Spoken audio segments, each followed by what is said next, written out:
Zilch left, 35 Wichita Macho Dice Toe. right, F5. Dice right numbers, 3 Jet Spielberg. Ready? Right.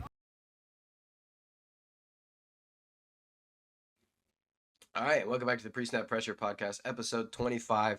Before we start talking about any football, just want to issue an apology for not uploading last week. Had an issue with the one of the recording files. It was already behind on the video, and it was probably already too late to go ahead and refilm. So, I mean, it was only about a 20-minute episode anyway, so we're just going to fill you in on what happened in between now and episode 24 2 weeks ago. Basically, Indiana smacked Oregon, and Miami at a down to the wire battle with Ole Miss. So those are the two teams in the national championship. Any questions? Yeah. Why am I stupid for picking Oregon? Yeah. Great question. I don't know. I just felt Man, I just thought, all right, look. look. There's been times at this point Indiana's looked vulnerable against, Iowa and Penn State. And Oregon already saw them once. So I thought, second crack at it. This is a team that has shown that, while they won every game, it hasn't been by blowout fashion. So, there's an opportunity for them. First play, I was like, oh, this is going to be how this game is going to go. Yeah, it's over. It's already over. Three turnovers, blocked punt. I mean, Oregon just did not come to play. And, yeah, Indiana's just insane. Yeah, yeah. Pretty they're much on a it. mission, dude. Oh, yeah. So we'll get into Indiana a little bit later when we talk about the national championship. Meanwhile, the other side, Miami and Ole Miss, that was a really fun game to watch. A lot of good games from a lot of good people on both sides of this game. The rushing games for both these teams were really, really good. Quan Lacey was trying to tough it out at the end of that game, but you could tell he was not 100%. And then on that last play of the game, do you think that should have been a flag? Or no? For what? Oh, pass interference? Yeah. Okay, you could have called it. You probably could have called it. But I think it's better that he didn't because it wasn't blatant enough to be pass interference. It was a very ticky-tack play, and it wasn't, oh, yeah, that was pass interference. No. I think the ref did the right thing in holding off on not throwing that flag to... I agree. On the last play of the game, because you were going to have a lot of controversy on it, and it just wasn't worth it. No, I agree. Also,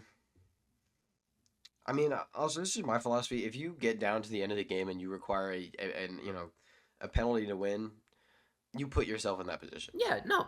And let's be fair, Ole Miss put themselves in a position to win. It's not like it was a 60-yard bomb. No, it was a 35-yard play. It was a reasonable play, and it was something that they could have scored on, and, Miami did the right thing and sent everybody to the end zone.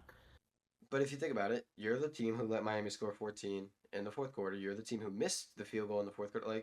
Yeah, no. Unless it's there's a detrimental play that's for a fact would have ended in a score. It's a massive wave of momentum. I really don't think you could say it affected the game. It obviously affected it, but I don't think it cost you the game, is what I'm saying. No, you can't blame a missed call unless it's blatant. You can't blame a missed call on a loss. You can't. I'm sorry. I agree. Anyways, moving into next week. We're not going to have an episode next week just because the scheduling doesn't work out with the national championship being on a Monday and us releasing these videos on, attempting to release them on Tuesdays.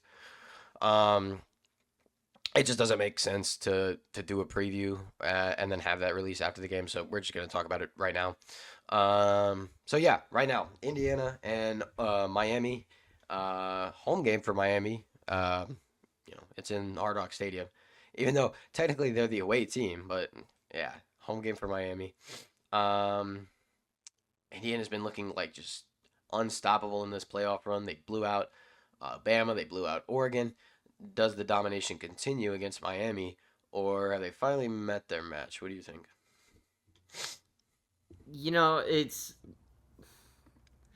I could sit here and say, oh yeah, Miami, they could win this. They could absolutely win this, and they can. Don't get me wrong. They're in the national championship for a reason. Notre Dame. Uh, and it's because I they've agree with got a that, by good the way. pass rush. They've got a good experienced quarterback. They've got a good running back. They've got a good team. They're well coached. They're they play well. But I can't pick against a team that's won 38-3 and 56-22 in playoff games. I I can't. It's hard. I can't pick against Indiana here. Fernando Mendoza, the Heisman winner. Kurt Signetti is probably on track to be one of the greatest coaches of all time right now, just because of the fact that I mean, he's this won is everywhere and he's about to. definitely one of the greatest coaching jobs of all time, is this season with Kurt Signetti. Yeah, Because like, absolutely. I mean, just taking a bunch of misfits and turning them into stars. yeah, and with a program that's never sniffed a playoff or Exactly. a national championship. It's insane that he's done that in 2 years as well. He's I taken want to he's point. taken a perennial bottom feeder Big Ten team to the number one team in the country in 2 years. That's unreal, and I can't pick against that. I can't pick Look, against Indiana. Miami's got the talent. They got the star power. Um, they have the defense. Their defense is really, really good. They have the playmakers offensively. Um, but looking at the way that Miami has gone through these playoffs, they've really relied on their defense, and there hasn't been a lot of okay, we're in a hole. We need our quarterback to get out of the hole. And as we've clearly seen from Indiana, they're going to do that to you. But they jumped on Oregon, what, 21-7, and the Ducks offense ended up crumpling under that pressure. Do you really trust Miami to do that? I mean, like I said, Oregon offense, Dante Moore specifically, crushed under that pressure, had 3 turnovers in that game, right? Something like that. Just wasn't a good game for him. People are saying he should stay another year at Oregon now, after that performance, because that definitely hurt his draft stock a good bit. Oh no, I gotta go play for a better team. Rats. Crap. What are you trying? What I'm trying to say is, do you trust Carson Beck to lead the Miami offense to what Oregon could not do with Dante Moore? Short answer, no. Also, if you go to the other side of the ball, yes, this Miami defense is crazy good. Throughout these first 2 playoff games Mendoza's played in, he's thrown 8 touchdown passes. He has 5 incompletions. 8 touchdowns to 5 incompletions. Dude has less than 100 incompletions on the year, by the way. He has 95 incomplete passes. You need more than a good defense to stop that, and because of that, I'm going the Hoosiers to cap one of the greatest coaching seasons and just seasons in general from a team in college football history. Yeah, I mean, you want to argue the star power that Miami might have? I mean, Indiana's no stranger to that. Indiana does not care about how many 5 stars you have. Indiana beat Ohio State. Indiana decimated Alabama. Indiana decimated Oregon. They don't care. They will force you to play up to them. They're not going to play down to you. They will force you to play up to them. Absolutely agree. Now, next segment, a little bit of a fun thing. We're gonna look back at our rankings from the preseason of every team in the Power Four. Yeah, we'll take a second to pull it up. But essentially, before the season started, we released a ranking. Excuse me, power ranking of every conference in the Power Four with all their teams ranked 1, 2, however many they have in the conference. And I want to actually look back and see how well we did, because some teams we missed on, some teams we definitely hit on. Did we? No, there's definitely some we hit on. Like, I think we both put Miami number 1 in the ACC. All right, let's start. We'll start with the Big Ten. Yeah, there's a good number of misses here. Yeah, there's a lot of misses on my end as well. Let me actually pull up the final season standings for the Big Ten. We're right in some spots. I but, got Oregon eh. right. You got what? I got Oregon right. I got Purdue right. I did not get Purdue right. I got a lot of these teams right. I also got Oregon right. Both of us missed on Illinois being that high. Both of us missed on Michigan. They were actually that high. Nebraska finished lower than I thought they would. Okay, I admit to that one random guy who posted or commented on this when we posted these, way back in July, and it said we're both Very very wrong much on underrating Minnesota. Minnesota. You got us. You got us. You got us. Now I finished like ninth or whatever this is, but we had them at 14 and you had them at 16. So Yeah, no, I did not have them very high. I mean, you can see where there's a cutoff clearly with the Big Ten. You have the top part, and then you have the bottom part. Both of us underrated USC a lot. They had a better season than both of us thought. I thought it was going to take them another year to adjust to the Big Ten, but it did not. Yeah. So here and there, hit on some things with the Big Ten, but yeah. By the way, these are preseason rankings, so you never really know how well preseason Indiana was ranked 20th. Yeah, no, it's just interesting to see how it's not like we're saying, oh yeah, no, I 100% thought this was gonna hit. No, I mean Penn State finished in the bottom half of the Big Ten, and nobody saw that coming. So, all right, flipping over to the SEC, swing and a miss by me on Ole Miss. Sorry. Let's how see. low did you have? Oh yeah, you had them pretty low. Swing and a miss. I think everybody took it a swing and a miss about Florida. Yeah, we don't need to talk about my A&M and OU rankings. That's just because you're a hater, genuinely. Okay, to be fair, I put A&M kind of I put them at 9. Yeah, I just thought OU was going to be bad this year. Well, you thought wrong. South Carolina was interesting. I put South Carolina at 3. I mean, I put LSU at 3, and I put LSU at 4. you know who I put at 4. Yeah, you put that was a better hit than LSU or South Carolina. To be fair, was putting Mizzou at 4. I think I was right on Mizzou, right? I put them 7. They were 8.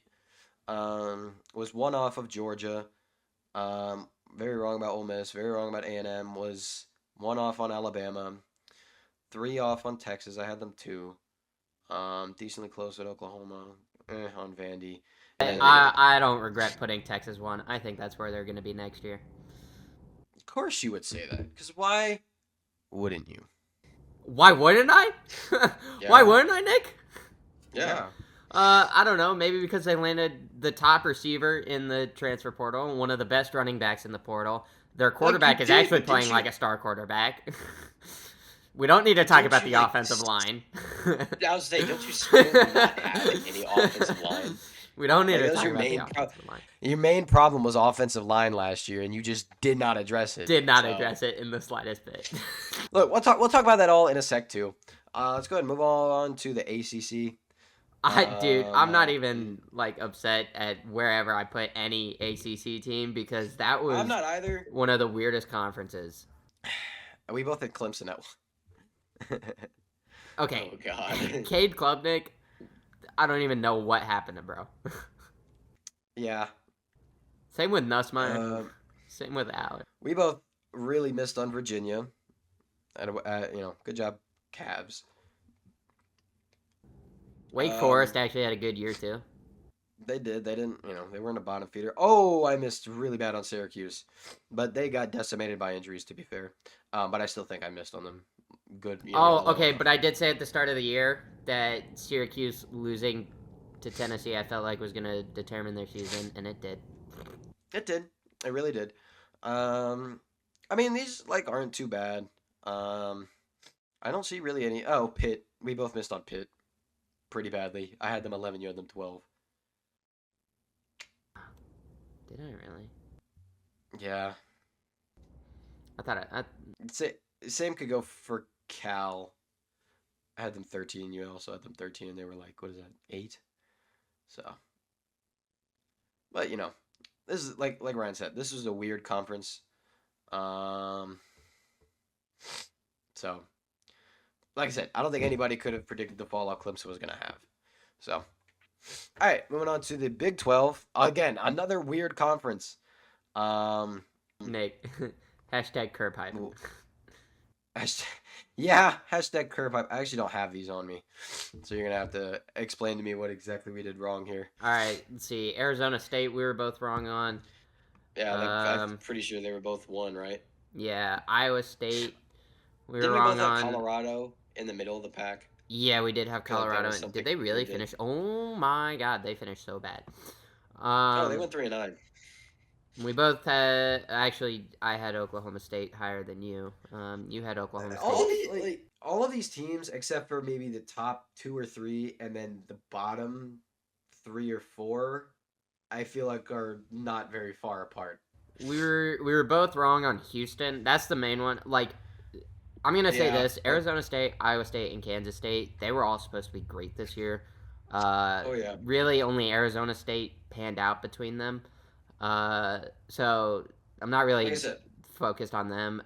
Tech, I we both had in the top 4. So I feel BYU like and Utah were in the top half for us. with with the Big 12 this year, it was like I said, it was the top 2 or 3. So Tech, BYU, and then I guess you could maybe throw Utah in there.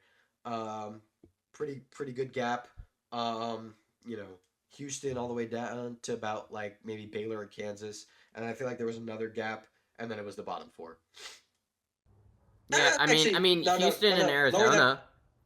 lower that bottom 4 to to UCF. Yeah, but I don't think you could compare Arizona and Houston to Tech or BYU. That's what I'm No, saying. but Like, I think they're above. I mean, I'm pretty sure Houston beat Arizona State. Yeah, and no, Arizona. So I mean, like Houston didn't yeah, but they have. lost to West Virginia and TCU. Like, They lost to West Virginia. yeah, here's what I'm saying. Like, there's so much. The middle is so, I feel like, so close that you really can't see that much difference between, like you said. I mean, we have 10-3 Houston here losing to 4-8 West Virginia, or 9-4 TCU, who had 4 conference losses. Bet if I go look at TCU, they beat somebody good, but then they lost to somebody who was below them. Like we said, beat Houston, lost to. Okay, actually, they were pretty consistent with where they were. But still, Lost to I just Kansas feel like State. they lost to Kansas who? State was Kansas State Uh, finished 6-6. yeah, yeah, but like, it was just weird. Um, so again, Big 12, weird conference this year. Um, as always, all these conferences are always going to be hard to predict. Um, so it's just fun to look back at it. All right, well that's that. Now let's take a look at with the cycle of the portal being, what is it, 4 days from completion at the end of this, as we're filming this. What teams have won the most, and what teams have struck out in their quest to find better pieces for next year through the transfer portal? Um, Top team right now is LSU, and I think deservedly so because I feel like Lane Kiffin is like a kid in a candy store at this point. He's just grabbing every prospect he wants. He's got like what did they get, 8 receivers or something like that? 7 or 8. Let me see. Let me see. Yeah, 8. Like realistically, only 5 of these guys are going to get playing time. Why did he feel the need to go out and get 8? I mean, granted, they had 6 go out, so I actually know that one of these guys who went out of the portal. That's funny. Um, Still, I don't understand why you need 8 receivers. Um, I get you're losing a bunch of receivers, but I don't believe all these guys came here with the expectation that they were going to be bench pieces. Maybe some of them, like this, some of these guys from like Hawaii and what is this school? Tyree Holloway. What school is that? Wait, Holloway? Oh, is that West Florida? Okay. Wait, no. What is it? Chowan Hawks. Nope, that's wrong too. This guy just doesn't have a timeline posted on you. Whatever. I don't. Yeah. Okay. West Florida. Yeah. Yeah. Yeah. Yeah. So like, I don't know. The But I think logo they did. says West Florida. I didn't see that. It didn't load the first time I looked at it. I went immediately to his timeline. God. But anyways, outside of receivers, they just went and got the top player in the portal today, on Sam Levitt. I feel like they've gotten some good defensive pieces, which their defense was pretty good last year. Um, so just build off of that. But yeah, their offense needed a rework, and I think Lane Kiffin's doing a really good job of trying to rebuild that offense from the portal. And what's surprising to me is like everyone thought he was just going to take the entire Ole Miss team with him. I think he's got maybe one guy from Ole Miss. Does he even have a guy that was at Ole Miss? I don't think he does. I don't think he has a single player that played with him at Ole Miss. So, not like you see with a lot of coaches when they leave for a better job, they take luggage with them. Anyways, next team who has done a pretty good job, especially over the last few days. Take it away, Ryan. Oh, and who might that be, Nick? On paper, it would appear to be Texas. It would appear to Uh, be Texas yeah, because hold on, because I'm they gonna let you got. go first. Actually, I'm gonna let you go first. Actually, go ahead. I mean, they've been able to pick up a few big names as of late. They got Rasheem Biles at a Pitt, big time linebacker after Leona Leafau left. He was gonna be nice, but decided to leave. And then they picked up Hollywood Smothers and Malik Brown, a couple of running backs to replace the guys that left. Ian Jaffrard out of Arkansas, a 4-star tackle, nice. Bo Masco, corner out of Rutgers, and then the holy grail that they picked up out of the portal after Arch's roommate Parker Livingstone decided to transfer to the evil empire that is Oklahoma. Yeah, Cam that's Coleman crazy, by the way. came in after visiting two places, Austin and College Station. Everybody thought after his visit to College Station he was going to commit to Texas A&M. Oh, but he didn't. He committed to the University of Texas at Austin. Really, the only reason I believe he's so highly sought after is just because of the upside that he provides. I mean, 6'3", 201, super fast. He's just got insane upside to him, and it'll be nice for us to have a real receiver one. Wingo can really start fitting into that slot position, and that gadget type of guy that he really is, and not be the deep ball guy that they had been trying to force him into um, early in his career. So I mean, it's exciting for them to get some of these guys, especially after they had some big names leave. Um, and I mean, you said it. If they don't win something next year, fire Sark. Yeah. Let me get to this. Cam Coleman, brilliant, good job. Got the best receiver in the portal. Hollywood Smothers, brilliant, good job. Was looking at some of his highlights from past year. Dude reminds me a lot of Jameer Gibbs. But Sark said, "Why get one running back when you can have two?" When they got Brown from Arizona State, Brown was actually committed to Texas first over Smothers. Smothers was committed to Bama. By the way, that's a whole other can of worms with what his situation on. The reason I was hesitant to say this earlier is because you got those three guys. But if you look at what Texas struggled with last year, which was offensive line play. They brought in one new transfer on the offensive line. They also lost 22 guys. They have a lot of holes to plug. And yes, while you've gotten some great players through sheer quality, I don't think the quantity is where it needs to be right now for Texas. They'll have all the weapons they need. It's just some of the other not so, pretty stuff like the offensive line. And, there's some other, holes in the defense with some other positions that they could have addressed, but I don't think that it was as big of a need as the offensive line. And the reason I told Ryan a couple days ago that if Texas doesn't win something this year, that it might be time to considering moving on from Steve Sarkisian.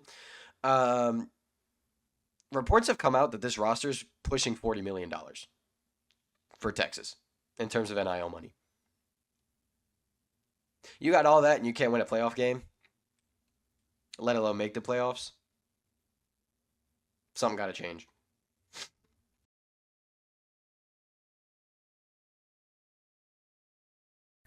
I mean, yeah, no, if you're not winning, a national championship with $40 million at your disposal, I mean, why are we spending that much money in the first place? Um, Exactly. but no, look, this year is the first year of Arch. It's a completely different team right now. It's a completely different era.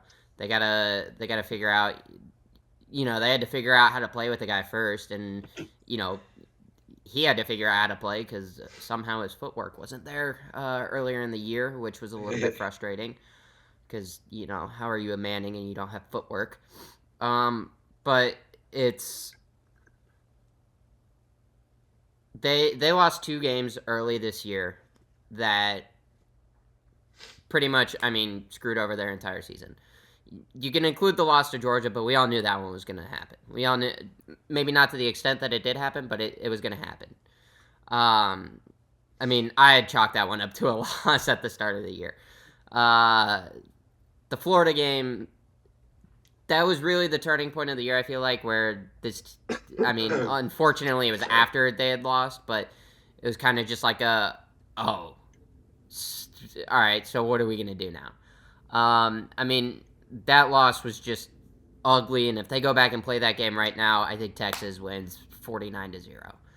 I think if they go and play Ohio State again, I think it's a higher scoring game, but I would say Ohio State would win. But I mean, I think they're 10-2 this year. They make the playoffs, and with the way they were playing, I mean, I think they would have had one of the best shots at Indiana that anyone had. Just like complete bias probably, but I think they had a good shot there. Yeah, I mean, I think Arch was playing a different way in those last couple of games, and I think the team was as well. And unfortunately, they had already taken their 3 losses, and they had already pretty much been eliminated from the playoffs at that point, and it was too little, too late. Um, so I think next year will be a much different year for them, and with a guy like Cam Coleman as your receiver one, uh, I think this team will have a lot of star power to compete for their first SEC title, not their first SEC championship game. Texas A&M. Sorry, I have a cold. One more team that I think has capitalized on the portal, even while still in the race for a national championship, Indiana. They've gotten a couple top guys and have replaced positions that they will need. Went out and got a quarterback in Josh Hoover. Excited to see what Cignetti does with him running the offense. They went out and got Nick Marsh from Michigan State. Then defensively, they went out and got AJ Harris, which I didn't realize until just now that he went to Indiana. He had a down year this year at Penn State, but the year before, he was one of the top DBs in the nation. So Cignetti reloading before the season. His season is even done. All right, and that's going to do it for episode 25 of the Pre-Snap Pressure podcast. Once again, no episode next week, just the timing is off. That's why we previewed the Natty this week and talked about some preseason and postseason things. We'll be back in 2 weeks after MLK Day with a recap of the Natty and some other off-season shenanigans. We'll figure something out to do and make it a little bit fun of an episode. Anyways, as always, thank you for watching. We will see you in 2 weeks.